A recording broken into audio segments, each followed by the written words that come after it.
All right, today we have the new SONOS Beam in stock, ready to unbox and see what it's made of. This is SONOS's newest product that just came out, and we're going to put it through its paces, see how it compares, but it's really, I'm excited to see what it has to offer in the TV sound space, because I think it offers a niche that was not met before. So let's unbox it and find out.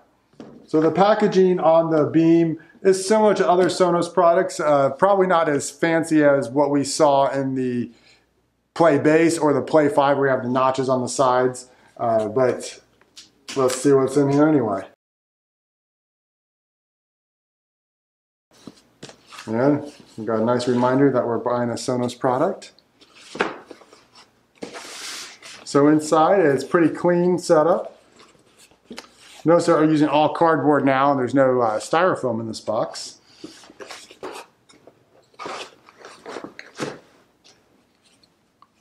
So here is the Beam. It is very small, it's pretty lightweight. Try not to put fingerprints on it here. So this is the black SONOS Beam.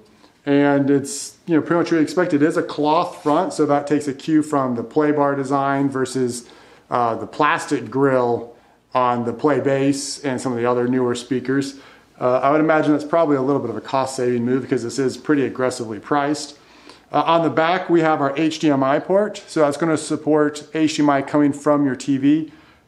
Any TV that supports ARC or audio return channel, you'll be able to plug HDMI straight into the Play Bass. And this gives you some added features which we'll talk about later. Networking, Ethernet port, so we can plug in into our network instead of relying on wireless. So if you have networking available to you at your TV location, you might as well plug it in and get rock solid wired internet. The sync button, so when we set it up, we'll use that to sync. And then we have the power cord. So that's pretty much what we'd expect on most SONOS products.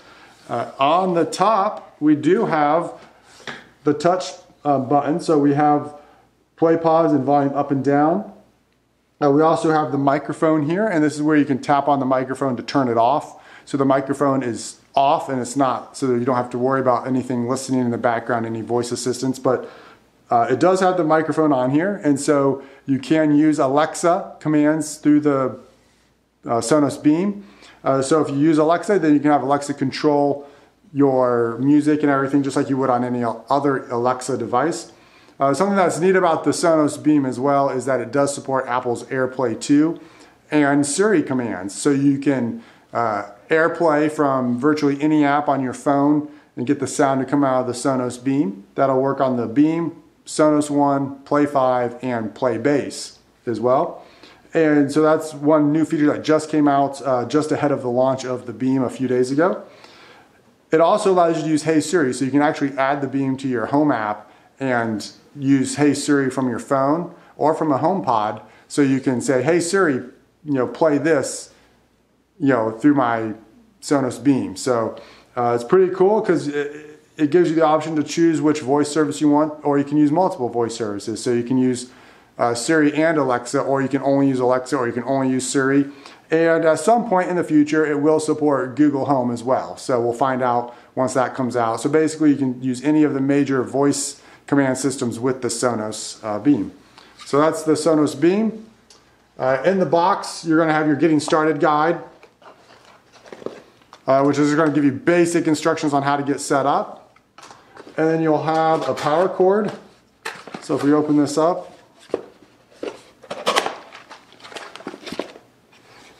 it's going to include the power cord, which obviously we need. It is going to include HDMI to optical cable. So if you have an older TV that doesn't support ARC, which is audio return channel, or you have all your HDMI ports are full and you don't want to dedicate one to go back to your play bar or your sounds, your SONOS Beam, then you can use the optical output of your TV. Of course, there's some benefits to using ARC instead of optical, which we'll talk about. And they do also give you an HDMI cable in the box as well, so you don't have to go buy another HDMI cable. Most of us don't have extra HDMI cables laying around, so it's nice that they include them in the box for us. One thing that is different, most SONOS products come with Ethernet cable. This does not. Again, probably aren't going to need it. You're probably going to rely on wireless. But if you needed one, you would need to provide that, which they're relatively inexpensive.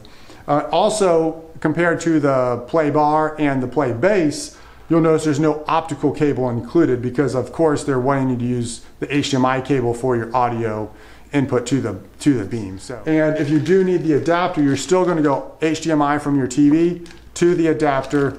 We're going to go optical from the TV to the HDMI adapter and to the supplied HDMI cable or an HDMI cable of your choosing to the beam. So it's still going to go through HDMI even if you don't use the HDMI output on your TV. So you don't need that optical cable anymore. But that's just something that's different. If you're used to opening Sonos products, that's something that's different versus their other TV sound products. So again, this is the beam. It comes in black or white. It's just over 2 feet long and nice compact form factor. Sonos says it's great for small to medium rooms. And so we're going to plug it in and we're going to listen to it and see what we think about it, compare it to the play bar and the play bass, and just kind of get our impressions of how this thing sounds. So thanks for watching.